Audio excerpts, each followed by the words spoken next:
You'll be seen.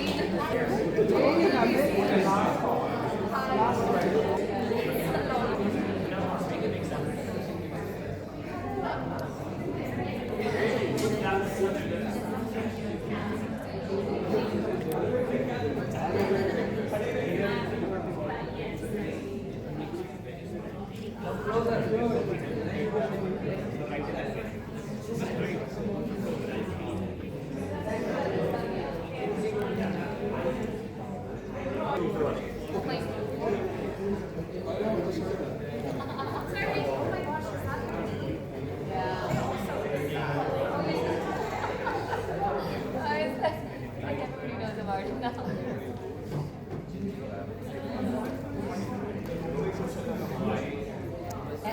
Steve will be very nice.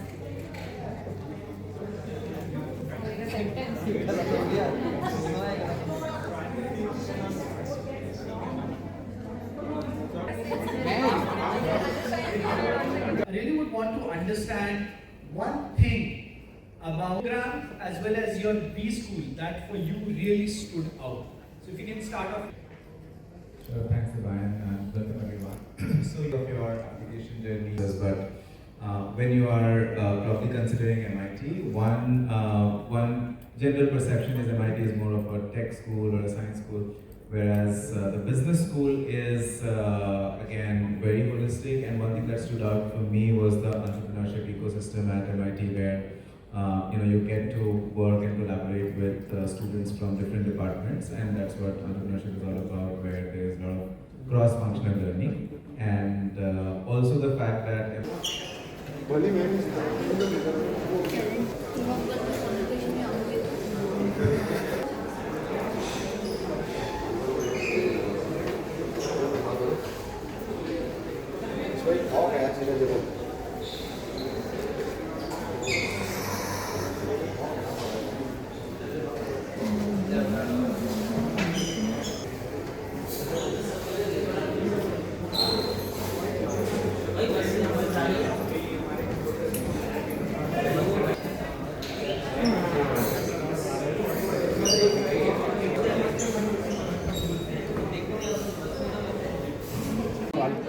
They have a huge football, not enough classroom. I visited them 5 years ago. Yeah, I did. Okay. Yeah, so I think they have not enough classroom. The basement classroom can only take like what, 200? But because of the fact that it's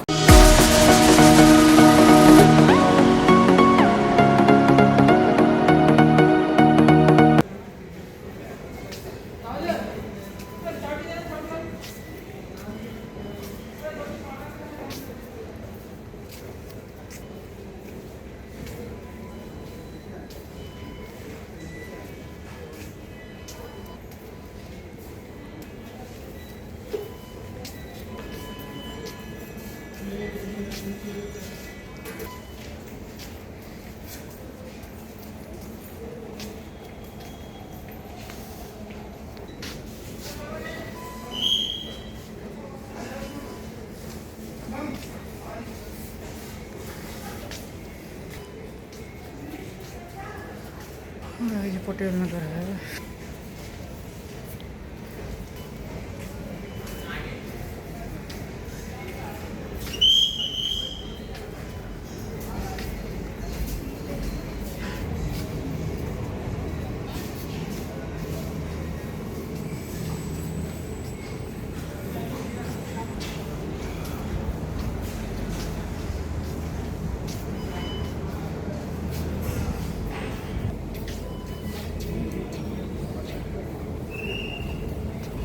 देखिए दोस्तों, पटेल नगर आ चुका हूँ। अब चल रहे हैं अपनी event की तरफ। ठीक है, चलेंगे थोड़ी देर में।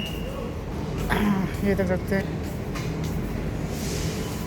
बीच में बना रखा है।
देखिए दोस्तों मेट्रो से निकल चुका हूँ। मेट्रो में आपको दिखा दूँ।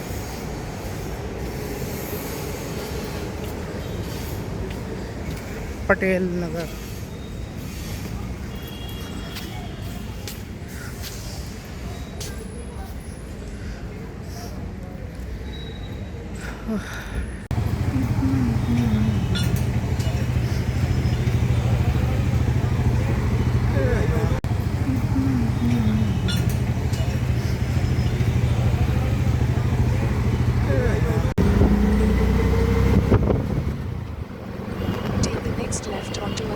यूट्यूब पे वीडियो बना दो ना भाई, मैं इसलिए मैं जा रहा हूँ। In 100 meters at the roundabout, take the right exit onto Jantar Mandir. Travel करने पड़ते हैं उसमें। अगर आपका अमाउंट आएगा तो पैसे आना शुरू हो जाएंगे। 1000 ले आओ लोगों को, बस हो गया। कितने का महीना लगेगा? हाँ जितना मेहनत करोगे। हाँ In 200 meters at Ransom Place, exit अभी तो onto मैं कर रहा हूँ स्टार्ट, थोड़ा बहुत आता है। 200 मैंने कोई बात नहीं, आता रहो। हाँ तभी एकदम से नहीं होता ना ये। जितना बड़ा चैनल उतना बड़ा पैसा है। इसमें 1 रुपये भी आ सकता है, ऐसी बात नहीं है।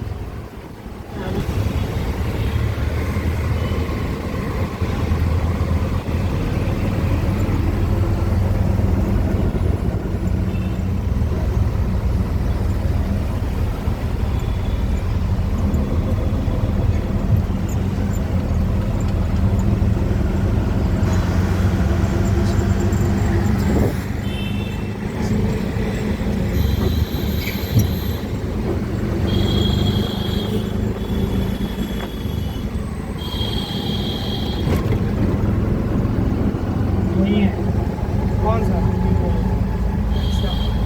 भाई साहब इतने के बाद इतने लोग यार।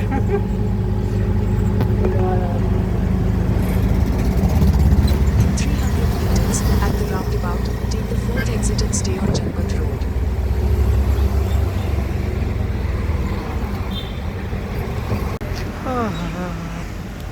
देख सकते हैं दोस्तों, मैं ये इवेंट में पहुंच गया 5 स्टार में। ठीक है, अब इवेंट में चल रहा हूँ।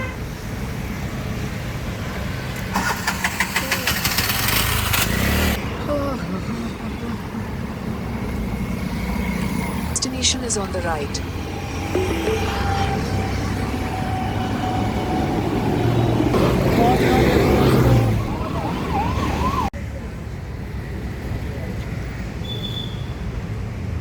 ऑर्डर दिया बस।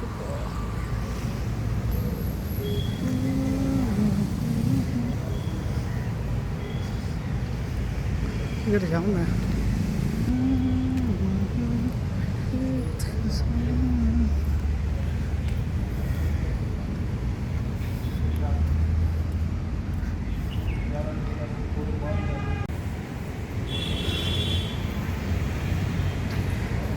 देखो दोस्तों इवेंट हो रहा है, ये कर रहा हूँ ऐसे ही।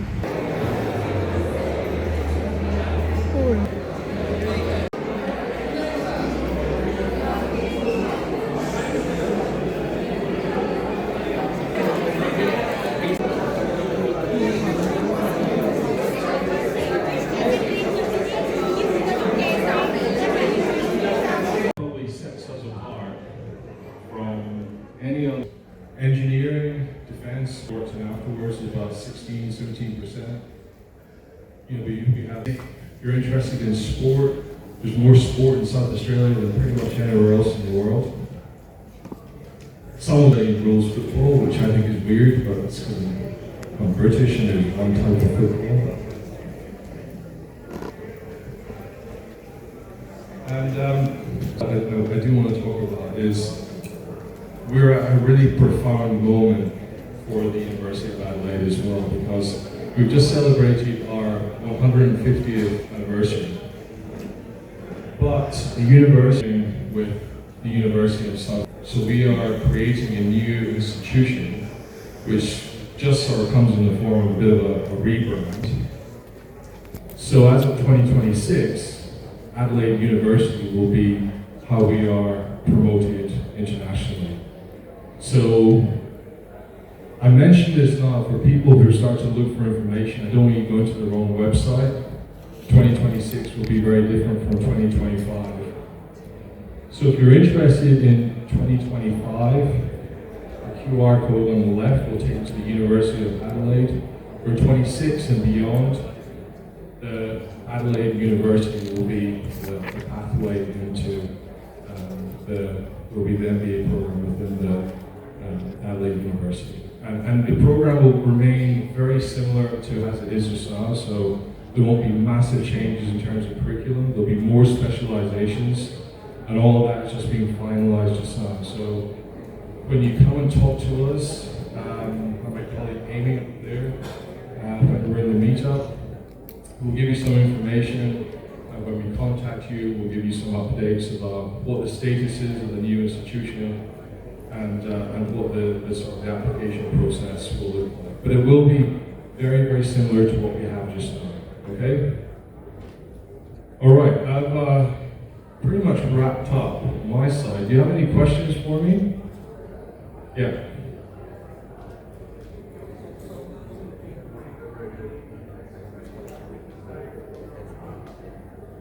In asset management?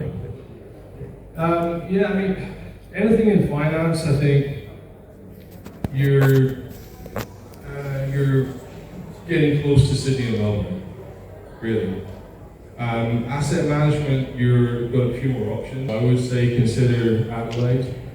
Anything that involves investment banking, then asset management, we've got quite a lot of asset managers in Adelaide as well. A lot of family wealth management, which is a really quite significant area in Adelaide. So we have a great mix of different types of organizations, so from the multinationals, entrepreneurs, but also family firms. It involves multi-billion-dollar, trillion-dollar companies sometimes, right? So, but that's the family wealth management in Adelaide is actually quite significant. So there are opportunities. Any other questions?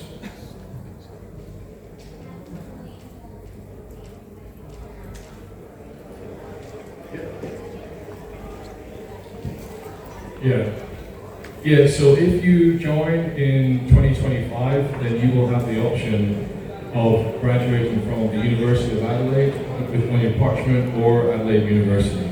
So yes, it's really up to the students. Some of our students who... Is now open, go!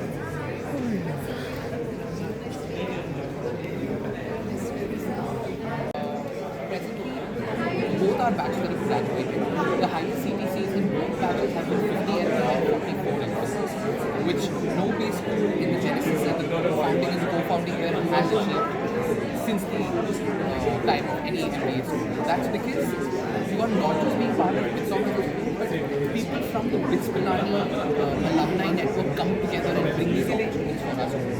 Like, there is Big 3 and Big 4. Both of them come. Consulting and in development. Both companies, they come and they hire from us. Consulting is one particular field in which a lot of our students get placed. Anyone interested in consulting as a career option? So especially for people from a law background, that would definitely be in the mix. And Bain and McKinsey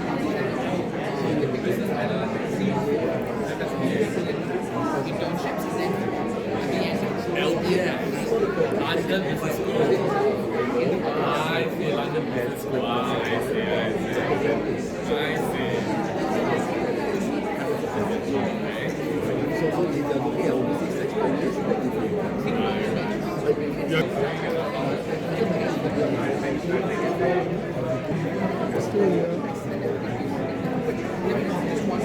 Not introducing them though.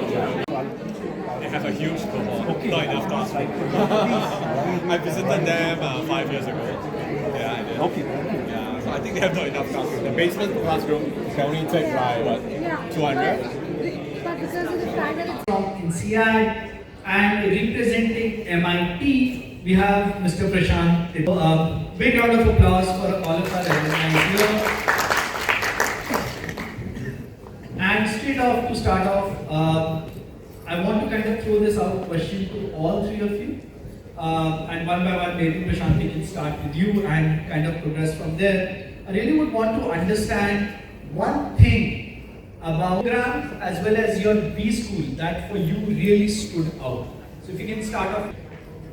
Sure, thanks, Divine, and welcome everyone. So, of your application journey, but when you are probably considering MIT, one general perception is MIT is more of a tech school or a science school, whereas the business school is again very holistic. And one thing that stood out for me was the entrepreneurship ecosystem at MIT, where you get to work and collaborate with students from different departments, and that's what entrepreneurship is all about, where there is a lot of cross-functional learning. And also the fact that MIT and Harvard may be considered competing schools, but then MIT students can take classes at Harvard, Harvard students can take classes at MIT, were also very interesting.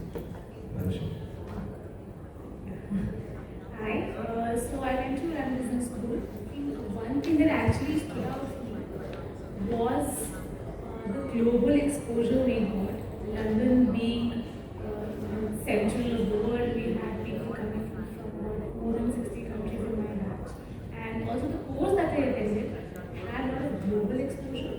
So I went for one of the luxury treks. Paris, where we met, we went to Hermes, which is like a great luxury brand. We met the Hermes family, we visited the flagship store, and we did full analysis, consumer behavior analysis of a high-end brand, which eventually translated in helping me understand a lot of consumer behavior that I have done. So I come from good 10 years of work experience and now I'm an entrepreneur. So that global exposure there, and also in fact, of course, studying in London, the academic rigor, as well as a lot of real-world projects that we integrated as part of the curriculum as well. I also got an opportunity to do an exchange in IE Madrid, Spain.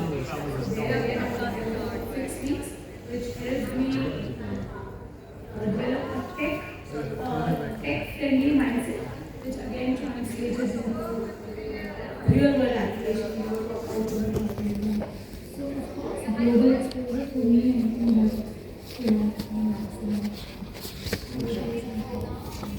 and hi everyone, so I'm Meridien.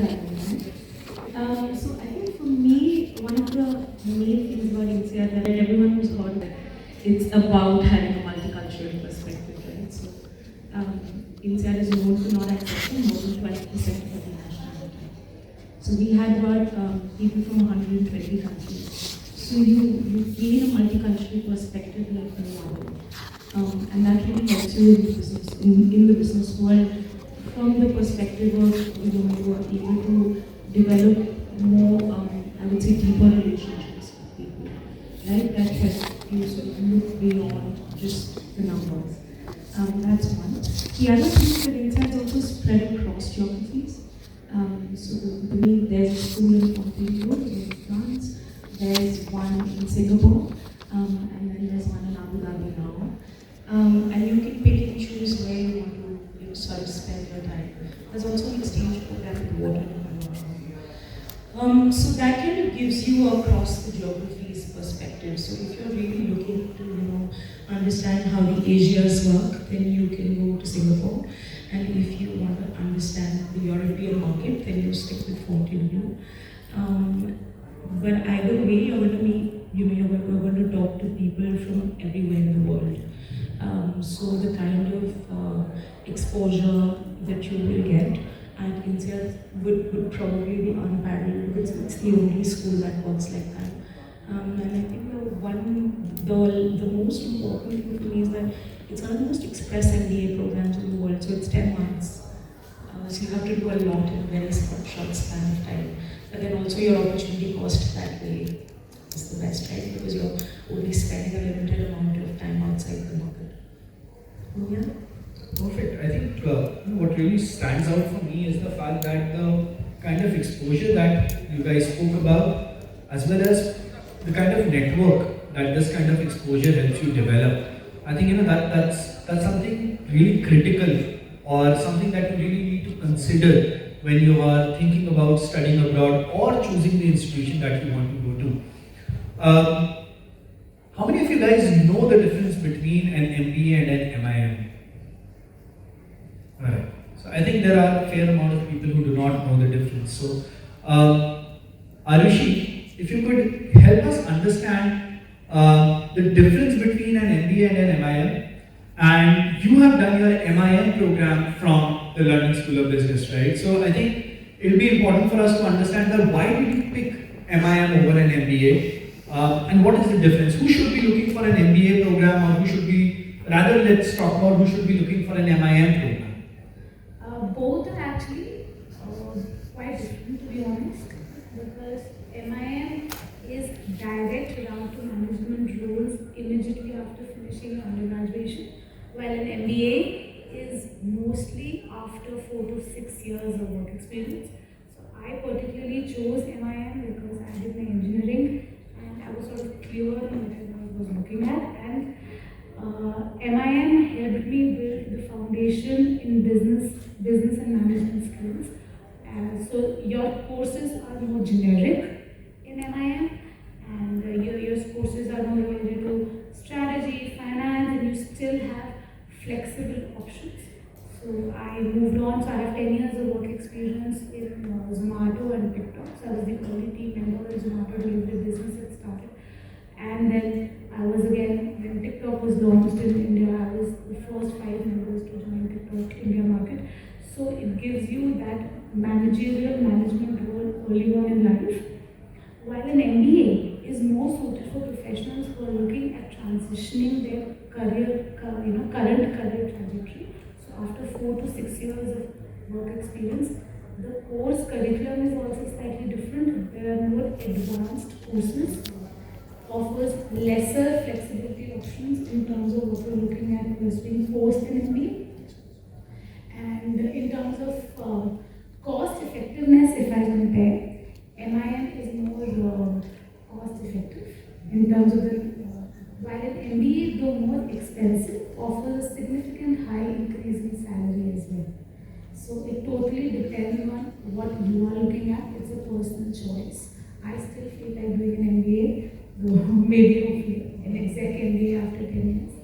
But totally depends on what you are looking at. I wanted to study together and not pursue engineering while learn some strategy, financial, business acumen early on, because I come from engineering background. Hence, I chose MIM. So I think a lot of people who have this confusion about MBA and MIM, and I know I've been taking a lot of those questions since the morning. I hope people have gotten some perspective about that. Any questions, please? Let me know. Did you have to pre-select your specialization while you were in your MIM? Do you have to pre-select your specialization? I took electives in finance, and I worked with BlackRock London office for a while, and then moved back to myself. Something very interesting is, I don't know if some of you guys might have had an opportunity to also converse with Prashant throughout the day. Prashant, along with being an MIT alum, he has also been in the admission consulting for 15 years, and across this journey, he has had helped students get into some of the most fantastic B schools across the world.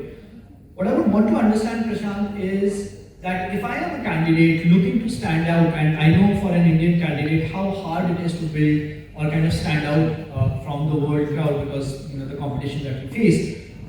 What are those key components that somebody should be keeping in mind while building their candidature?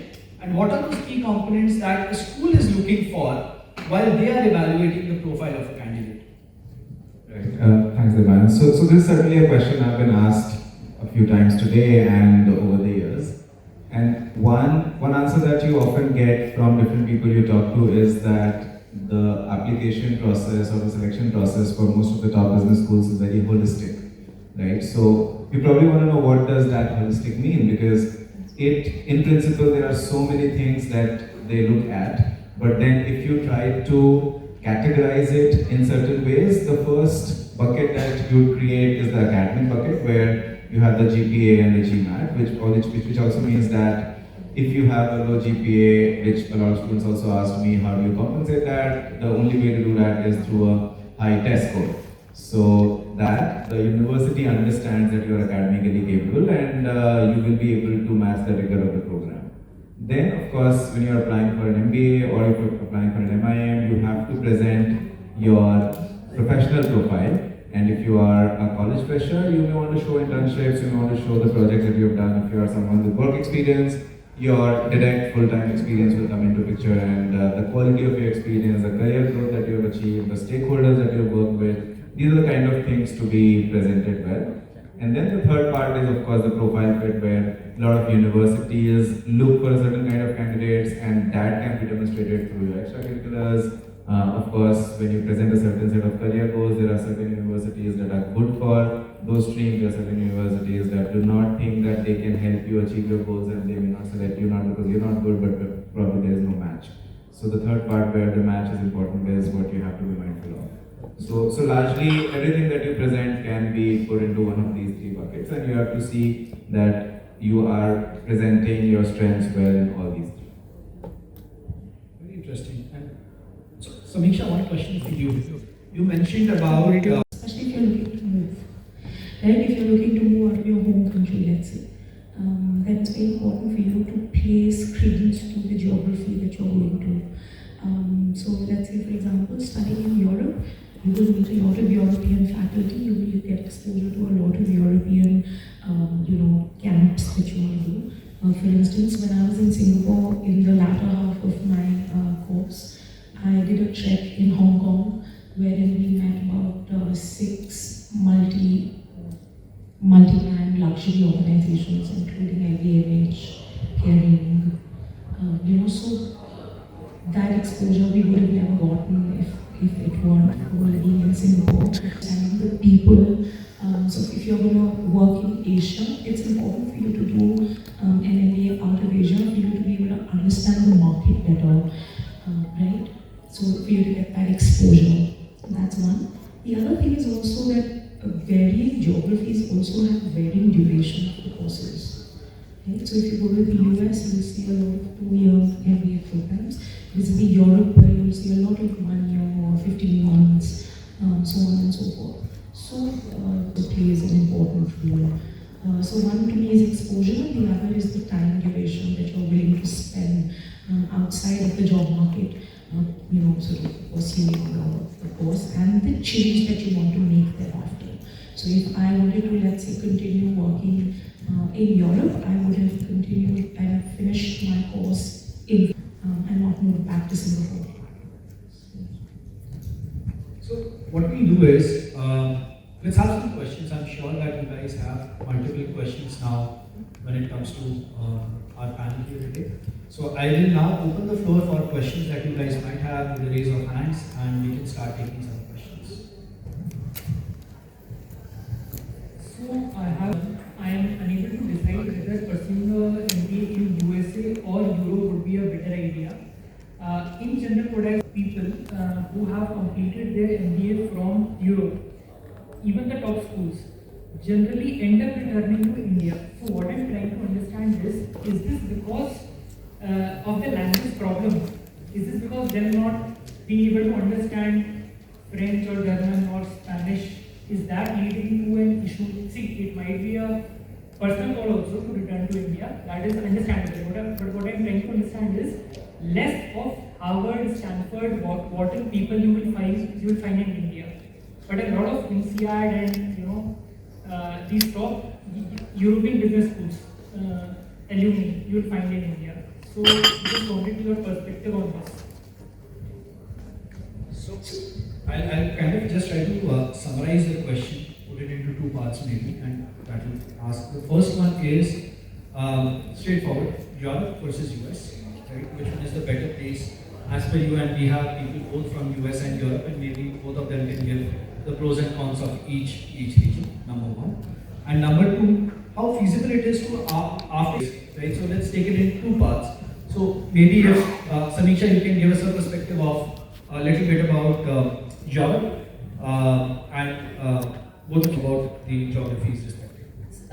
See, to me, people coming back to India abroad, it's the main factor is always going to be the job market.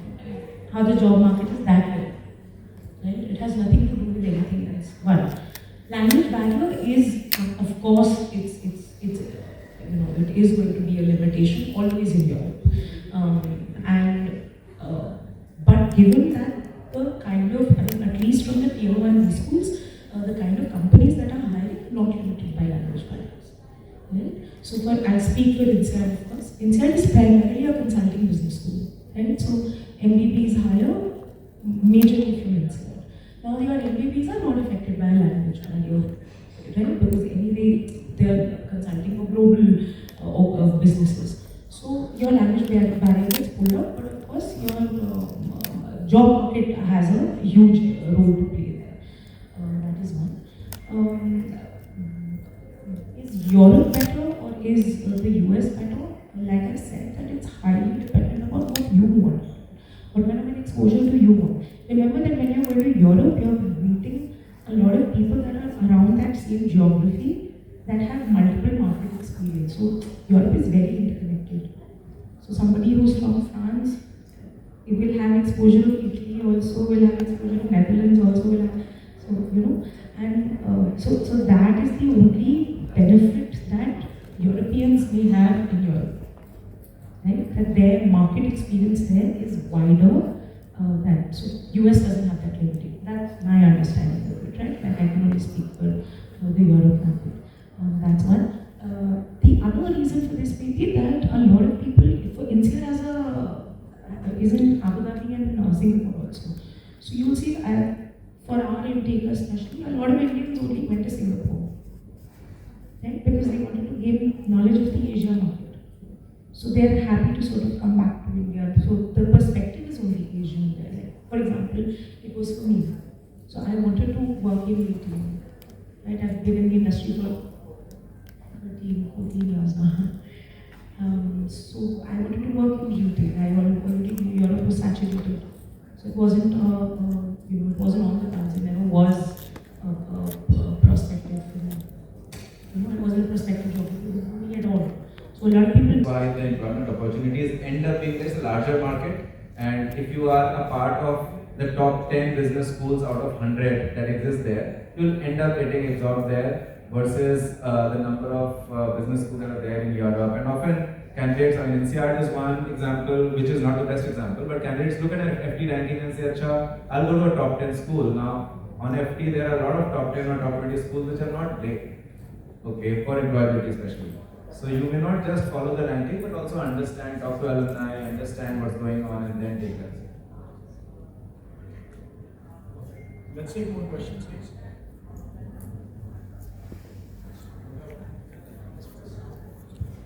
Hi. Actually, currently, I'm MBBS graduate. Currently, I'm pursuing internship. So, actually, I'm currently pursuing internship at medical college. Yeah. So, my question is it better for me to actually pursue MBA in healthcare management or a generalized MBA? Because currently, no top B school in India offers MBA healthcare management. It's colleges like IIM Board, IIM Jammu, Goa Institute of Management, and then NMIMS to name a few.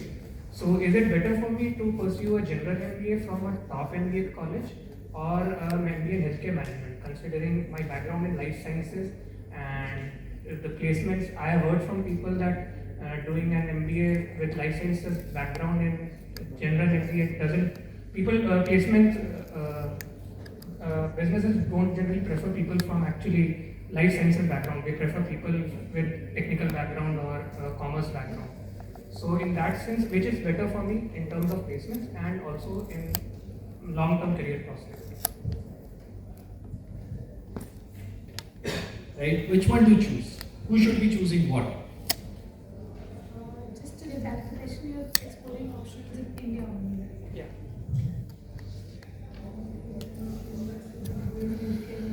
But I think it's a job. So So of course, I mean, generally because we study abroad and the healthcare, like you correctly identified, healthcare MBA as a specialization is offered more outside India because the concentration of pharma companies, is there. The larger companies, whether France has a few companies, US has a few companies, and those are the companies that exist more in India than than just the Indian companies. But typically, a healthcare MBA, if you're already from a healthcare background, then you can go to a business school specialized. They have healthcare concentration. There is no MBA called a healthcare MBA as such. Even abroad, when you take up some of the universities, they have a healthcare concentration, a healthcare specialization, which you can very well take up, and that allows you to work in the field of healthcare with pharma companies, with healthcare companies, with insurance companies, and that's a very standard trend. Unfortunately, it's not so much in India because not so many people want to get Indian business schools. See where are the masses, and then they try to see what is the finance, marketing. These are the open fields that sell more, and that is why there is not much healthcare MBA in India. Sorry, I didn't get your name. Subhash. Subhash. Subhash, see, I have a perspective on this purely, I mean, not to do with my own background, but given that I've been interviewing a lot of years, to me, when you come from a specialized background, I actually interviewed a doctor a couple of years ago who wanted to pursue an MBA, which is why I'm answering this. When you have a specialized background, remember that an MBA is teaching you business. Right? What you want out of an MBA is a business experience. Right? You want to learn functionalities of business, very simplistically put.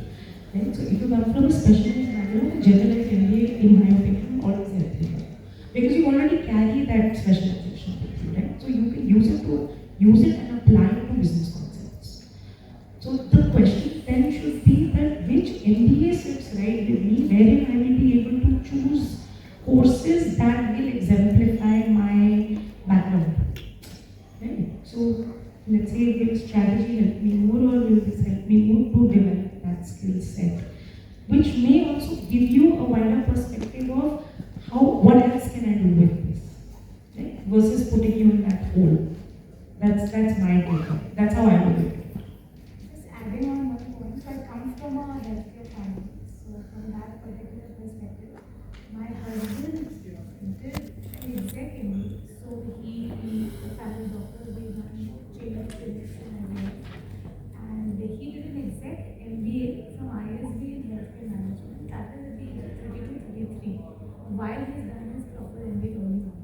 So, from your perspective, doing a generic MBA right now makes sense once you explore your part in life sciences or in healthcare, and then probably pursuing an exec specialized MBA later on in life makes more sense, because what I have realized that his exec MBA from ISB has helped him create.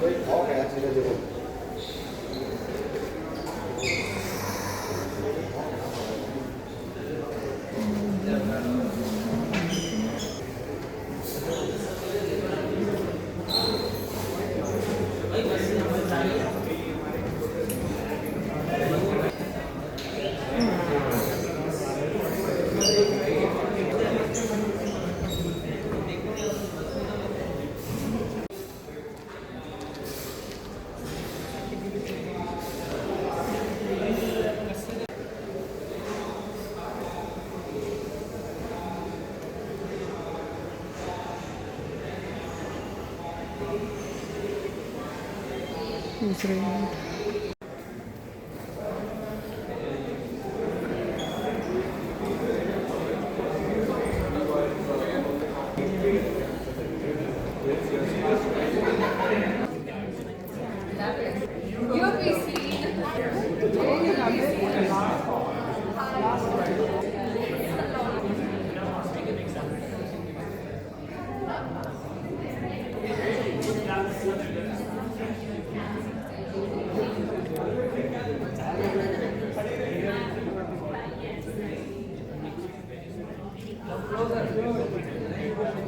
Closer.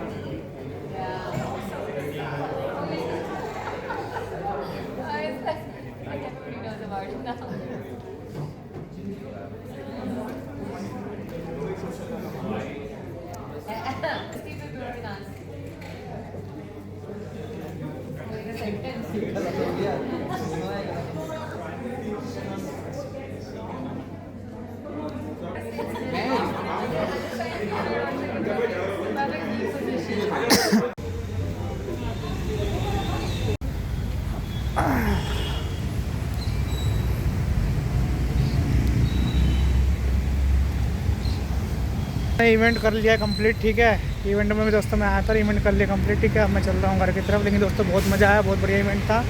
अगर आपको करना था तो दोस्तों MBA तो आप इसमें, ठीक है। बाकी मैं आपको बता दूंगा, डिस्क्रिप्शन में सारे बता दूंगा, ठीक है चीज़।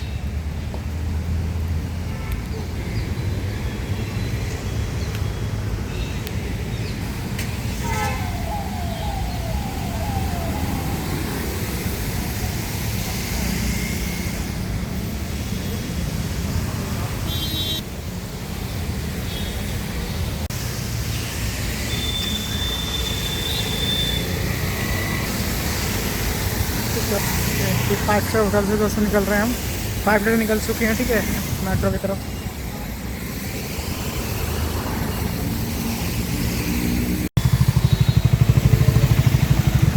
बारिश हो रही है।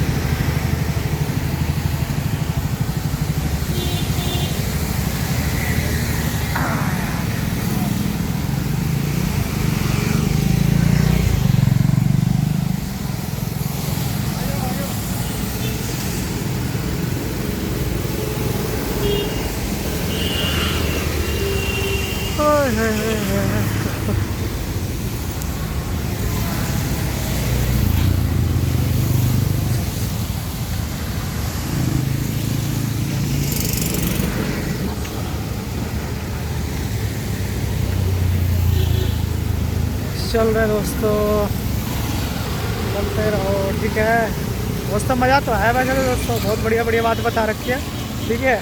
लेकिन दोस्तों जिसकी इंग्लिश ढीली है ना वो थोड़ा संभल गया है यहाँ पे, क्योंकि हर चीज़ इंग्लिश में यहाँ पे बताई जा रही है, ठीक है। बहुत बढ़िया वैसे लगा मेरे को दोस्तों। मैं दोस्तों पता होता इतना बढ़िया तो मैं शुरू से और पढ़ता, ठीक है। उतना मैंने पढ़ाई में ध्यान नहीं दिया।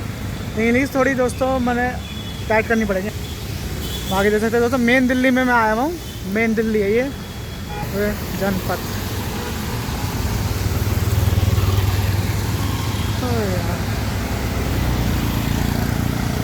ठीक है,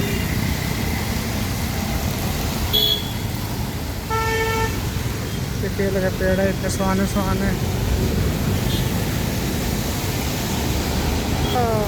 चलो दोस्तों, बिल्डिंग देख लो।